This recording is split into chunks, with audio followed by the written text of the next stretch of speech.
umekimbia. Unadhani mimba mimi ndawala nani? Mimba yako hii nakwambiaje ituze. Mwanaume mwangalie mwanaume ovyo wewe. Kwa hiyo sasa mbona unaongea sana, umemaliza? Ningekuwa sijamaliza ningekwambia nimekuletea mimba yako. Sawa. Kwa hiyo issue mimba, issue nini? Issue mimba napata shida, ni nishazoea kudanga mimi. Nyumbani nishazoea kudanga. Kwa hiyo ungekuwa una mimba ungekuwa unadanga, sio hivyo? Ndio, ningeshakuwa nadanga muda wote. Hii mimba ndo spoiled. Jesus. Haina shida.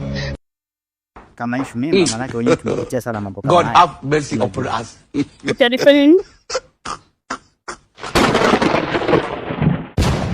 Ndo nini sasa? Yesu si mimba? Ndio. Haina shida. Hey, Jesus Christ of Nazareth. Alla ila aina. Isi mimba? Ndio. Sasa kwa taarifa yako, hii mimba nailea. Nimehamisha kutoka kwako, ninaiweka kwangu, nailea. Ikifika miezi na miezi 6 saizi. Ikifika miezi 9 na kurudishia, unajifungua na mchukua mtoto wangu. Masuala ya upigaji na yajua. Kwa hiyo unajua kila kitu. Watoto wa 2000 na wafahamu. Sawa. Na nataka mimba yangu. Niache, najisikia uchungu. Nataka mimba yangu jamani. Naenda kununua limao.